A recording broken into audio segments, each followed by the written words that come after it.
up. Hello everyone, and welcome back to another Pathfinder Lair video. Because of Thanksgiving and everything, this will probably be my only video for this week.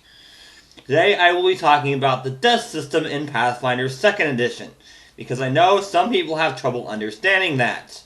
I will attempt to explain the system in the way that it was explained to me when I first heard it explained. Let's get started. So, unlike in Pathfinder 1st Edition and some other systems, there are no negative hit points in Pathfinder 2nd Edition. Instead, when you reach 0 hit points, you gain the dying condition. The dying condition always includes a value from 1 to 4 for most player characters and other important NPCs. Most creatures that the GM controls die at 0 hit points. When you as a player are reduced to 0 hit points, you are knocked out with the following effects. Number 1, you immediately move your initiative position, as most of the time your HP will be reduced to this state during combat, to directly before the creature or effect that reduced you to 0 hit points. This is probably one of the most important parts of this system. This gives all the other PCs a chance to help you before you even have to start making recovery checks, which we will get to later. Number 2, you gain the Dying 1 condition. If the effect that knocked you out was a critical success from the attacker or the result of your own critical failure, you gain the Dying 2 condition instead. You have the Wounded condition, which I will explain later, add its value to your dying condition. If the damage was dealt by a non-lethal source, you just become unconscious and don't gain the dying condition. If you take damage while dying, increase your dying condition by 1, or by 2 if the damage is a result of a critical success from the attacker or your own critical failure.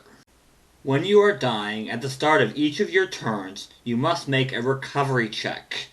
This involves rolling a straight 20-sided dice, or d20. No bonuses or penalties, just what you get on the dice. The DC is 10 plus your current dying value. So if you're dying 1, the DC is 11. If you're dying 2, the DC is 12, and so on. This determines whether you get better or worse depending on your roll. On a critical success, which can only happen if you roll a natural 20, your dying value decreases by 2. On a success, your dying value decreases by 1. On a failure, your dying value increases by 1. And on a critical failure, which can only happen if you roll a natural 1, your dying value increases by 2.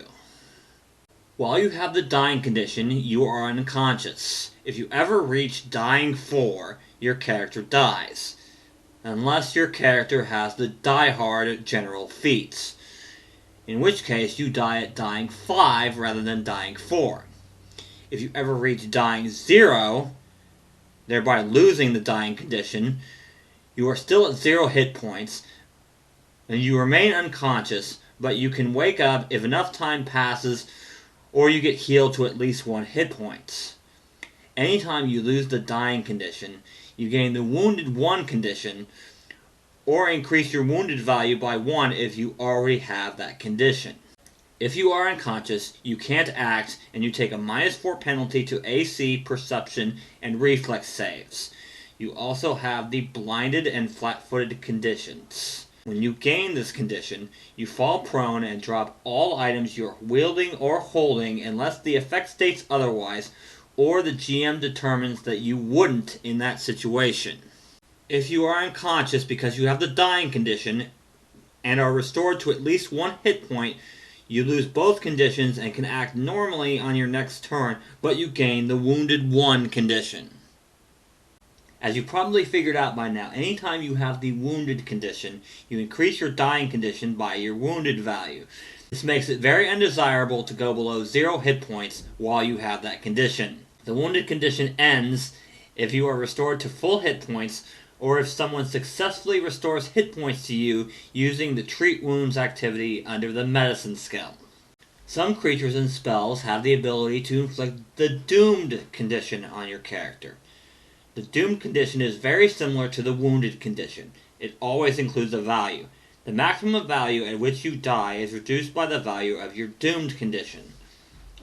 So if you are doomed 1, then you would die at dying 3 rather than dying 4.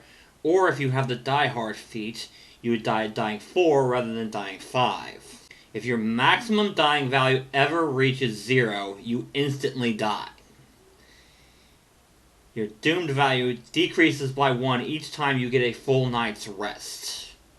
If you are dead, you obviously cannot act and you cannot be affected by spells that target creatures unless the spell specifically targets dead creatures. For all other purposes, you are considered an object.